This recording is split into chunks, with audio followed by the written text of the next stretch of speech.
एक बार सुभाष चंद्र बोस भी आए थे माँ के सन्निधि में जी। तो सुभाष चंद्र बोस से माँ के सन्निधि में आने पर माँ ने उनसे ही सवाल किया कि बाबा आप भाषण देते हो तो आप यहाँ पर कुछ अपना भाषण दो, कुछ बात अपना बोलो।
आप जब यहाँ आए थे तो उस समय आपकी आयु क्या थी? वैसे माँ के सन्निधि में मैं आया था तो उस समय मेरा उम्र करीब करीब 23 वर्ष 23-24 के लगभग में था। और उस समय से अब तक समझिए कि 79 से लेकर के अब तक कितना हो गया। नमस्कार, डुगडुगी में आपका अभिवादन है और मैं हूँ राजेश पांडे। आज मैं पहुँचा हूँ रायपुर। देहरादून का एक कस्बा है रायपुर और यहाँ है श्री श्री माँ आनंदमयी जी का आश्रम। यहाँ पर लोग साधना के लिए आते हैं, लोग भक्ति भाव से आते हैं और चाहते हैं कि कुछ समय वहाँ व्यतीत करें जहाँ श्री श्री माँ आनंदमयी आई थी, उनके चरण जहाँ पड़े थे। हमारे साथ हैं ब्रह्मचारी श्री रामदास जी। ब्रह्मचारी रामदास जी ने माँ के सानिध्य में काफ़ी समय बिताया। हम ब्रह्मचारी रामदास जी से जानना चाहेंगे ये जो आश्रम है, श्री श्री माँ आनंदमयी का जो आश्रम है, इसका इतिहास क्या है, इसके बारे में हम आपसे जानना चाहेंगे। माँ ढाका से करीब कलकत्ता से चले थे। उस समय ज्योतिष चंद्र राय भाई जी करके थे, वे बड़े ऑफिसर थे। तो उस समय अपना लखनऊ में भी आए। लखनऊ के बाद में माँ ने बोला कि टिकट या ट्रेन कहाँ जाएगा, कहीं देहरादून के लिए जाएगा। तो देहरादून के लिए उन्होंने अपना टिकट कर लिया था। देहरादून में आए, फिर उसके बाद में जो है यह जहाँ तक रास्ता जा रहा है वहाँ तक चलने के लिए बोले जी।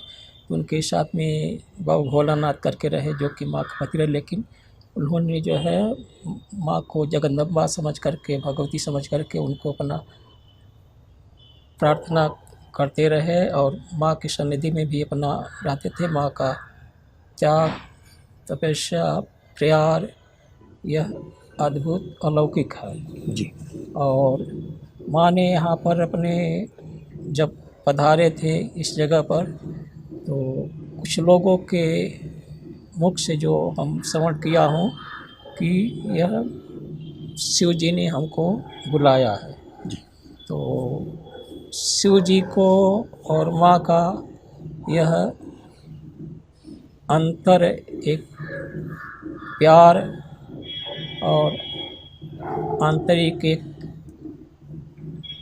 भाव जो है वह हम वाणी से उसको व्यक्त नहीं कर सकते हैं।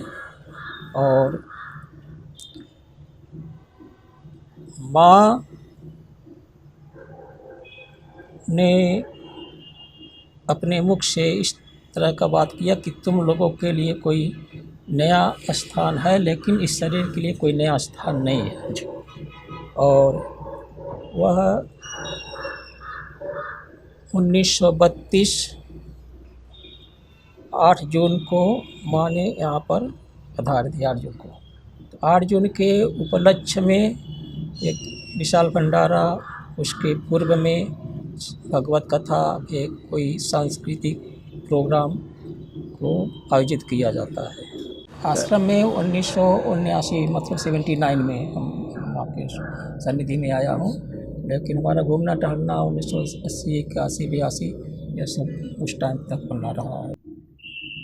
माँ का भोजन अपने हाथ से माँ ने छोड़ दिया था, तो माँ के जो सेवा में नियुक्त थे वह अपना माँ के हिसाब से जो अच्छा लगता था वही भोजन करते थे। माँ को जितना इच्छा होता था वह ग्रहण करते थे, बाकी टाइम पर माँ ने अपना मुख फेर लेते थे। यहाँ पर गरीब हो चाहे अमीर हो, सभी जो माँ की सन्निधि में रहते थे वह सभी माँ के परिवार के थे।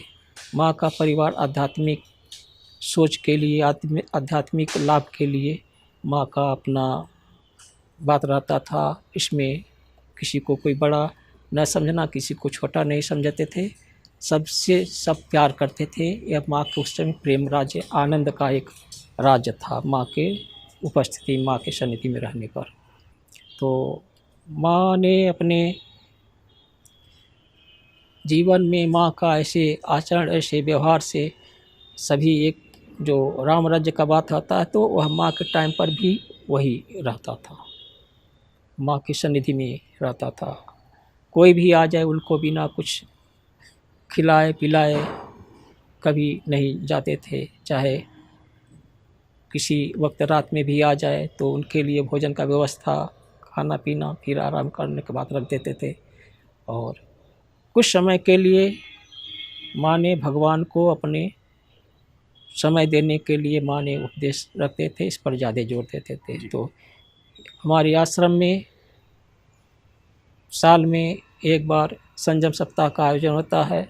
संयम सप्ताह में साधना के विषय पर भजन कीर्तन, वेद पाठ और वेदांत के, उपनिषदों के और पुराणों के विषय पर प्रवचन, यह महापुरुषों द्वारा, संतों के द्वारा अपना आयोजित होता है। और श्री श्री माँ आनंदमयी जी के सानिध्य में आप रहे, आपका उनसे कभी वार्तालाप हुआ है?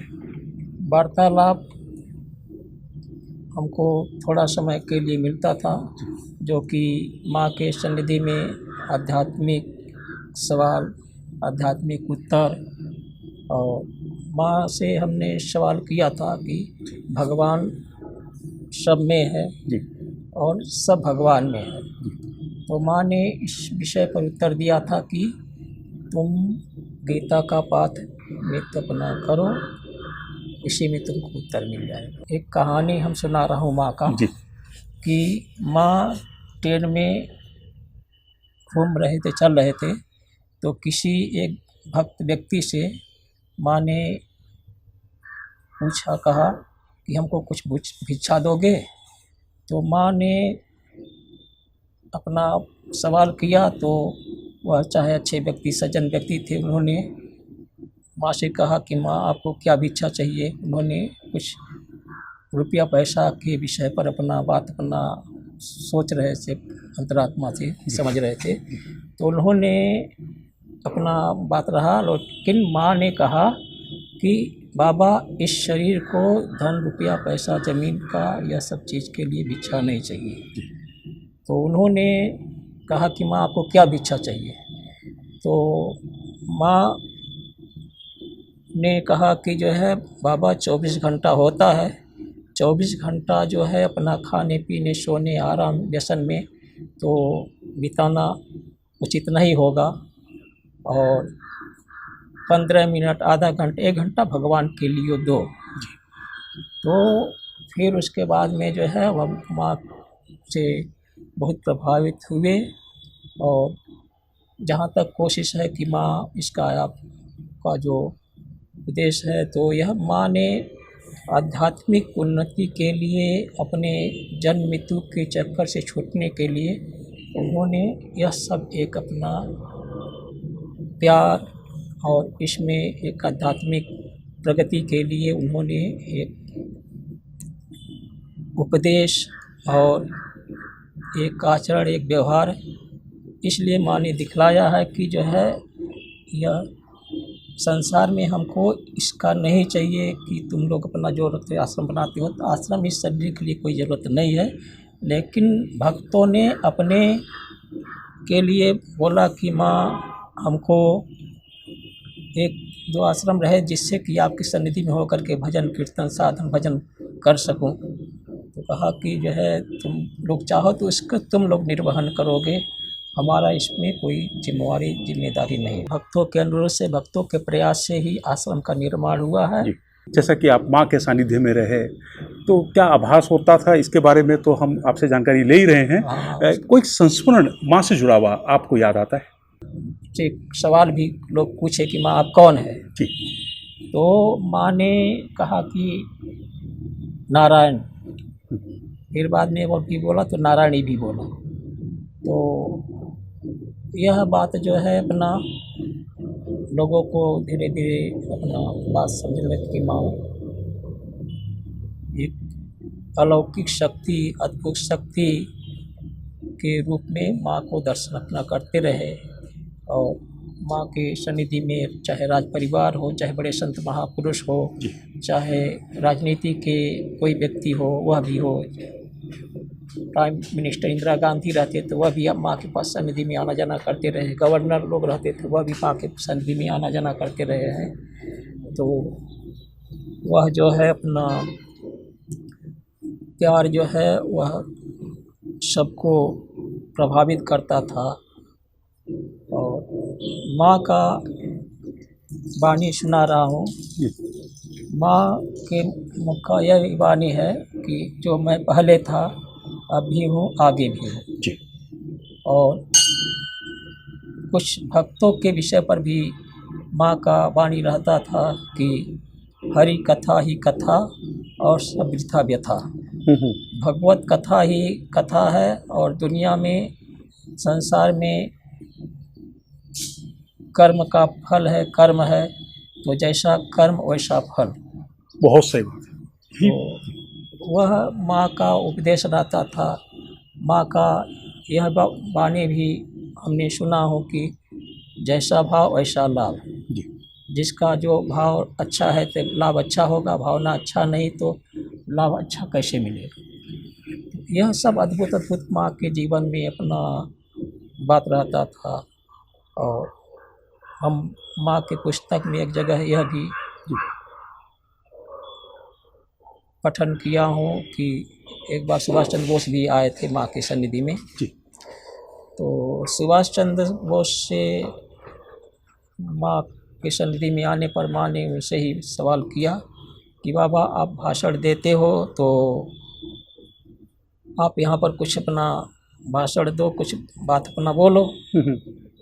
तो सुभाष चंद्र बोस बड़े उच्च कोटि के नेता, उन्होंने माँ से सरल बात से बोला कि जो है माँ हम जहाँ प्रवचन भाषण देता हूँ वहाँ पर देता हूँ, लेकिन यहाँ पर भाषण देने के लिए तो माँ आपके पास में नहीं आया हूँ। जी तो माँ ने कहा कि जो है बाबा तो बात सुनोगे? तो उन्होंने कहा कि माँ हम अवश्य सुनूंगा, जो भी उसमें हमको उचित होगा वह आपको बात करना सम्मान दूंगा बात का। तो माँ का अंतर्भाव से ही अपना बात हुआ कि बाबा अपने को जानो। जी और माँ का यह भी मुख्य वाणी है कि अपने को जानो और अपने को पाओ। जी कराते थे। महाराज जी, आपने कितने वर्ष माँ के सानिध्य में बिताए? 1979 से 1982 तक। 3 वर्ष आपने माँ के सानिध्य में 3 बिताए। वर्ष करीब और ये एक ऐसा लाभ है जीवन का कि आज लोग माँ के दर्शन के लिए उनके आश्रम में आते हैं, उनके चरणों की धूलि को उठाने का उनका मन करता है कि उसको लेकर जाऊं, मैं अपने घर पर लेकर जाऊं। ऐसा लोग करते हैं यहाँ पर। वह भी बात है। और आप ऋषिकेश में रहते हैं। जी ऋषिकेश में स्वामी शिवानंद आश्रम भी है। जी शिवानंद आश्रम के संत लोग भी आते हैं। जब वह स्वामी चिदानंद जी कर रहे थे वह भी माँ के पास में आते थे। उनके शिष्य लोग भी आना जाना होता है, यहाँ पर भी कनकन में भी आता था। और जो विदेश के कितने कितने भक्त होते हैं उनको भी माँ के आश्रम में कनकन में भी अपना बात रखते रखाते हैं। यहाँ पर भी कुछ कुछ लोग आते हैं, विदेश से भी लोग आते हैं यहाँ पर, मतलब अमेरिका से हो। इसमें जो 3 साल आप माँ के सानिध्य में रहे, आपने माँ को देखा है, साक्षात दर्शन आपने माँ के किए। इस बीच माँ का जो रूटीन रहता था सुबह से लेकर शाम तक का, वो क्या रहता था, उसके बारे में जानना चाहेंगे। माँ का रात में 10-11 भी बज जाए, चाहे करीब करीब 2 भी बज जाए, तो उस समय लोगों का अपना आना जाना भी भक्त लोगों का रहता था। और जो आश्रम के कुछ कुछ अपना जो विशेष व्यवस्था में अपना उपस्थित थे, तो वह लोग अपना कोई कोई आश्रम के विषय पर माँ से बातचीत अपना रखते रहे हैं। तो माँ का जो है करीब करीब सुबह में विश्राम होता था, जब सब अपना उठने की बात होता था जी। और जो है अपना माँ का कभी कभी शरीर अस्वस्थ की स्थिति में रहने पर माँ को एक समय चाहे 5 से 6 हो, चाहे 6 से 7 हो, ऐसे टाइम पर 1 घंटा के लिए, आधा घंटा के लिए माँ को दर्शन करने के लिए बात रखते थे। और बाकी कोई भक्त अपना आ जाने पर उनको जो माँ के सेवा में उपस्थित लोग रहते थे उनके जानकारी देने के बाद ही जो है माँ अपना दर्शन देना चाहते थे, तो माँ उस दर्शन के लिए अपना उनको आमंत्रित करते थे। नहीं तो अपना कोई मतलब डिस्टर्ब वाला बात नहीं रखते थे। माँ का इस तरह का अपना रहता था। और माँ का दर्शन अपना एक नेत्रों के होता था, लेकिन एक दर्शन होता है कि जो अंतरात्मा से अपना बात रखते थे। तो माँ का बात रहता था कि जो है अपना जिसको भाव हो जाता था तो वह किसी न किसी भाव में आकर के, चाहे बाहर अपना घूमने टहलने लगे, चाहे कुछ ऐसे हो जाए, तो उनको दर्शन दे देते। और कुछ होता था कि अपना कोई मतलब कोई समस्या उनका है, उसको समस्या को अपना निदान करने के लिए अपना आए हैं, तो माँ अपना बात रहता है, ख्याल होता था तो बात कर देते थे। और उस पर जो है माँ का अपना बात रहता तो नहीं भी रखते थे।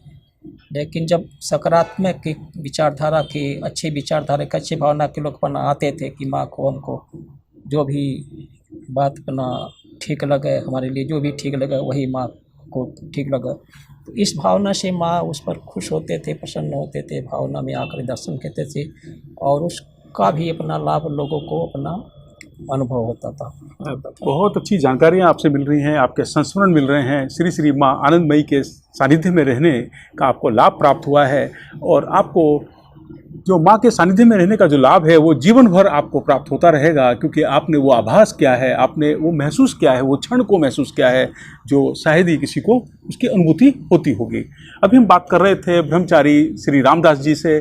आप रायपुर में जो श्री श्री माँ आनंदमयी का आश्रम है वहाँ पर आप व्यवस्था संभालते हैं और आप यहाँ की पूरी जानकारियाँ आपके पास हैं और सबसे बड़ी बात यह है कि आपको श्री श्री माँ आनंदमयी के सानिध्य में रहने का अवसर प्राप्त हुआ है। महाराज जी, एक अंतिम सवाल मैं आपसे जानना चाहूँगा कि आप यहाँ पर जो लोग आते हैं वो किस तरह की जानकारियाँ आपसे लेना चाहते हैं, क्या पूछना चाहते हैं, क्या उनकी इच्छाएं होती हैं? माँ के पास में यहाँ पर आने पर लोगों को साधना के विषय पर जानकारी लेते हैं, माँ किस समय आए थे उसका जानकारी लेते हैं, माँ के विषय पर माँ का क्या उत्तर था, क्या सवाल था, उस पर जानकारी लेते हैं। और जो माँ का इतिहास है, जो माँ का अपना सवाल है, जो उत्तर है, वह जो महापुरुषों से संतों जो मैं श्रवण किया हूँ उस विषय पर जो भी सवाल करते हैं उसका हम जो है अपना जहाँ तक हमको संभव होता है अपने अंतरात्मा से उसको हम उसका जवाब देता हूँ। तो यहाँ पर वार्षिक आयोजन क्या होता है? वार्षिक आयोजन में यहाँ पर 8 जून को प्रोग्राम रखते हैं, 1 जून से 7 तारीख तक, और 8 तारीख को विशाल भंडारा करते हैं। और एक जन्माष्टमी का भंडारा होता है, जो जन्माष्टमी के सेकंड संडे आता है जी। उस दिन बड़ा विशाल भंडारा होता है।